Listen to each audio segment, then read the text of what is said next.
السلام علیکم ورحمۃ اللہ وبرکاتہ۔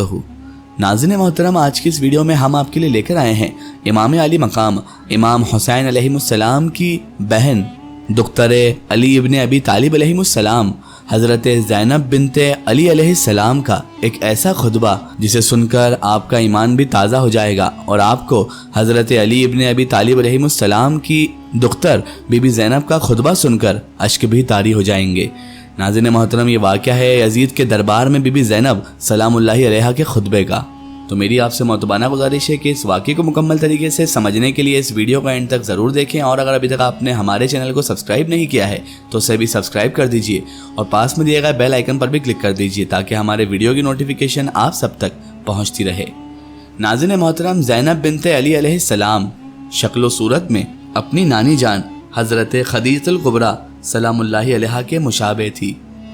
چہرے پر جلال اور جمال اپنے نانا سید المرسلین رحمت للعالمین کے رخ انور کی طرح تھا۔ چال ڈھال، انداز گفتگو اور طرز خطابت آپ اپنے والد حیدر کرار سے ملتا تھا، جبکہ عادت و اطوار میں اپنی والدہ خاتون جنت سیدہ طیبہ طاہرہ فاطمہ الزہرا سلام اللہ علیہا کی طرح تھی۔ صبر و شکر میں اور قناعت و درگزار میں اپنے بڑے بھائی حضرت امام حسن مجتبیٰ علیہ السلام سے، جبکہ حق گوئی، بے باکی، شجاعت، بے خوف مصائب سے پنجہ آزمائی اور باطل قوتوں سے ٹکرا جانا اپنے دوسرے بھائی شہید کربلا سیدنا امام حسین علیہ السلام سے سیکھا۔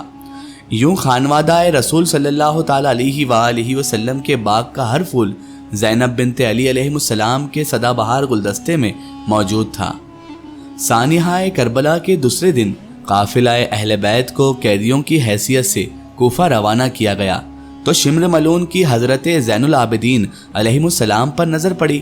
اس نے انہیں بھی شہید کرنا چاہا، لیکن حضرت زینب بنت علی علیہ السلام بیمار بھتیجے سے لپٹ گئیں اور انہیں شہید ہونے سے بچا لیا۔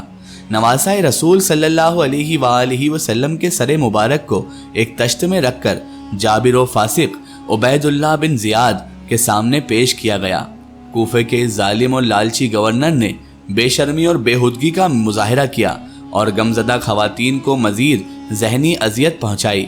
پھر حکم دیا کہ دمشق لے جانے سے پہلے ان سب کو کوفے کے بازاروں میں گھماؤ۔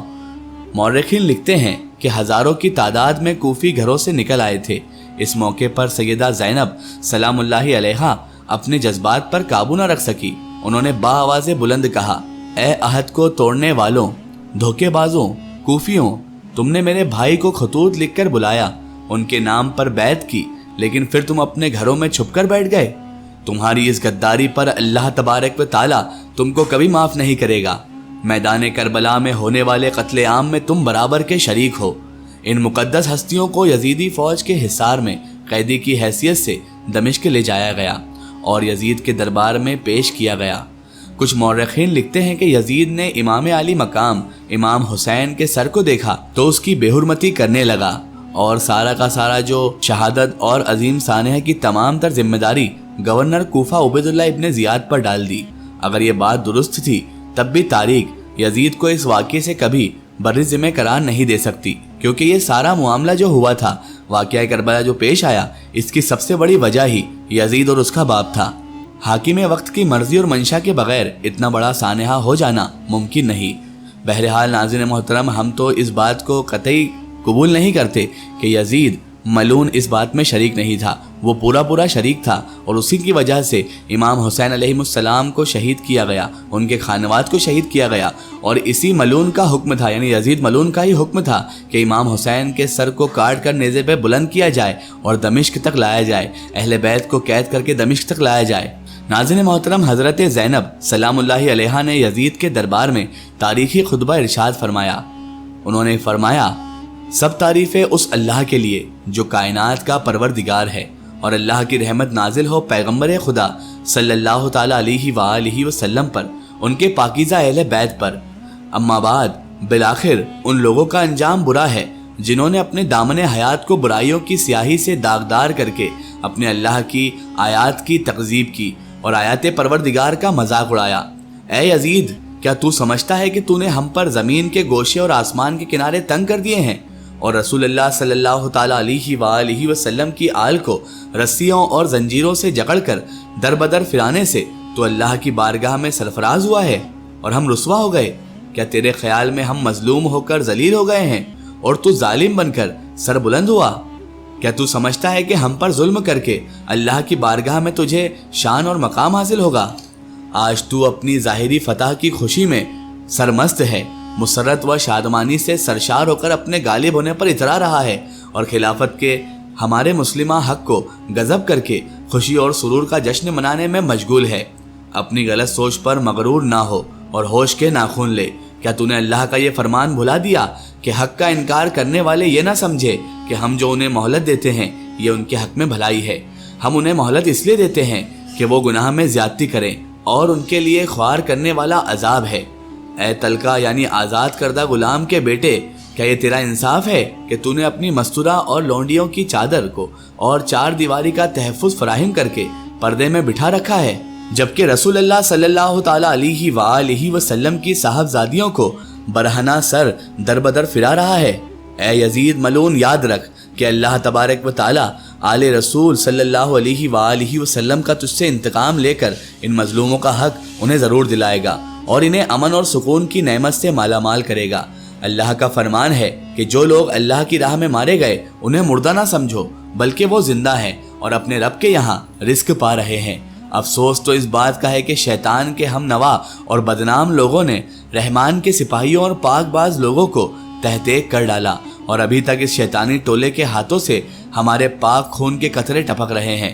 تو نے جس گھنونے جرم کا ارتکاب کیا ہے اس کا بدنما داغ اپنے دامن سے نہ دھو پائے گا۔ اب تیری حکومت کے گنتی کے چند دن رہ گئے ہیں، تیرے سب ساتھی تیرا ساتھ چھوڑ جائیں گے، تیرے پاس اس دن کی حسرت اور پریشانی کے سوا کچھ بھی نہیں بچے گا جب منادی ہوگی کہ ظالم اور ستمگر لوگوں پر اللہ کی لعنت ہے۔ اور ناظرین محترم، بی بی زینب سلام اللہ علیہا کے خطبے کی ہر ایک بات سچ ہوئی، کیونکہ یزید ملعون کا انجام ہم سب جانتے ہیں کہ کس طرح پانی اس پر عذاب بن گیا۔ اس نے امام علی مقام امام حسین علیہ السلام پر پانی روکا تھا، ان کے خاندان کے معصوم بچوں پر پانی روکا تھا، ان کی خواتین پر پانی روکا تھا۔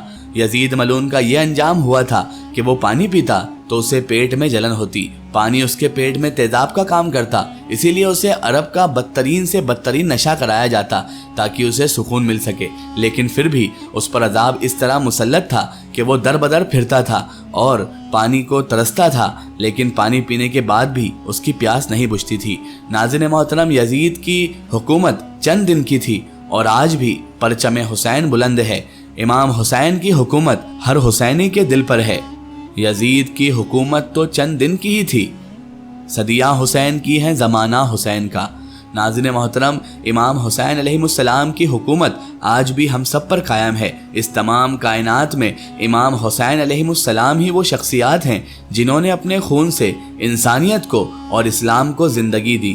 صرف اسلام کی بقا کے لیے امام حسین علیہ السلام نے قربانی نہیں دی، بلکہ پوری انسانیت کی بقا کے لیے، تمام تر انسانیت کے لیے امام حسین علیہ السلام نے اپنے معصوم بچوں کو، اپنے گھر کی بیویوں کو، تمام تر کنبے کو قربان کر دیا اور دنیا کو بتا دیا کہ ظالم چاہے پوری دنیا میں ہی کیوں نہ پھیلے ہوں، اگر حق کو پہچان لیا اور اگر حق کا ساتھ دیا تو پھر ظالم چاہے پوری دنیا میں کیوں نہ ہو، ان کے خلاف آواز اٹھانا، ان کے لیے میدان میں اتر جانا حق کی پہچان ہے، اور امام حسین علیہ السلام ہمارے لیے حق کی پہچان ہے۔